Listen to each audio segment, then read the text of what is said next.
मध्य महाराष्ट्र, विदर्भ, मराठवाड्यासह मध्य प्रदेश आणि छत्तीसगडमध्ये हलक्या ते मध्यम पावसाचा भारतीय हवामान विभागाचा अंदाज। तर येत्या 2 दिवसात जम्मू काश्मीर, लडाख आणि हिमाचल प्रदेशमध्ये मुसळधार पावसाची शक्यता। लातूर जिल्ह्यात 3 दिवस सातत्याने झालेल्या अवकाळी पावसामुळे मोठं नुकसान। जिल्हा प्रशासनानं नुकसानाची माहिती घेतली आहे। प्रशासन दखल घेत असल्याची लातूरचे जिल्हाधिकारी वर्षा ठाकूर घुगे यांची माहिती। बुलडाण्यामधील अनेक भागांमध्ये सलग चौथ्या दिवशीही वादळी वाऱ्यासह अवकाळी पाऊस। मेहकर, मोताळा तालुक्यामध्ये गारपिटीमुळे मोठं नुकसान। नंदुरबार जिल्ह्याला अवकाळी पावसाचा फटका। शहादा तालुक्यामध्ये वादळी वाऱ्यासह अवकाळी पावसानं लावली हजेरी। वादळी वाऱ्यामुळे अनेक घरांचे उडाले पत्रे। 2 दिवस झालेल्या अवकाळीमुळे अमरावती जिल्ह्यात तब्बल 55,596 हेक्टरवरील पिकांचं नुकसान, तर 1,566 घरांची पडझड। हवामान खात्यानं वर्तवलेल्या अंदाजानुसार सलग चौथ्या दिवशी वाशिम जिल्ह्यात वादळी वाऱ्यासह गारपीट। फळबागांना मोठा फटका बसण्याची शक्यता। छत्रपती संभाजीनगरच्या सिल्लोड आणि सोयगाव तालुक्याला सलग दुसऱ्या दिवशी गारपिटीनं झोडपलं। गारपिटीचा टोमॅटो पिकाला मोठा फटका। उन्हाळी ज्वारी, बाजरीचं देखील प्रचंड नुकसान।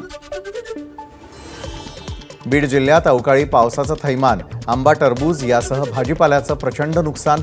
पंचनामे करून तत्काळ मदत जाहीर करण्याची शेतकऱ्यांची मागणी। बीडच्या गेवराई तालुक्यामधील मन्यारवाडी येथे वीज पडून आईचा मृत्यू, तर 15 वर्षांचा मुलगा गंभीर जखमी। मुलावर रुग्णालयामध्ये उपचार सुरू। छत्रपती संभाजीनगरच्या सिल्लोड तालुक्यामधील उंडणगावमध्ये वीज पडून एकाचा मृत्यू। जावेद शेख असं मृत व्यक्तीचं नाव। पंढरपूरमध्ये वादळी विजांच्या कडकडाटासह पावसाची हजेरी। धोकटे वस्तीमध्ये नारळाच्या झाडावर वीज पडल्यानं झाड जळून खाक।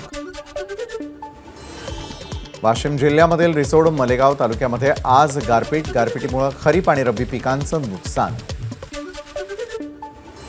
सलग 2 दिवसांपासून नागपूरमध्ये पावसाची रिपरिप, त्यामुळे नागरिकांना रेनकोट तर तापमान घसरल्यानं स्वेटर बाहेर काढावं लागतंय। सध्या नागपुरामध्ये पावसाळ्या सदृश्य चित्र। सलग चौथ्या दिवशी भंडाऱ्यामध्ये पाऊस। संततधार पावसामुळे वातावरणात गारवा, तर वीज पडण्याची शक्यता असून नागरिकांनी सतर्क राहावं, हवामान विभागाचं आवाहन। अवकाळी पावसामुळे वर्ध्याच्या हिंगणघाट तालुक्यामधील अल्लीपूर शिवारात पिकांचं मोठं नुकसान। टरबूज, डांगर आणि इतर उन्हाळी पिकं जमीनदोस्त झाल्यानं शेतकऱ्यांचं लाखोंचं नुकसान। नागपूरमध्ये आजही पावसाच्या सरी। नागपूर, चंद्रपूर, गडचिरोली, गोंदियाला हवामान विभागाकडून ऑरेंज अलर्ट। 19 अंश सेल्सिअस पर्यंत घसरलं तापमान। एबीपी माझा, उघडा डोळे बघा नीट।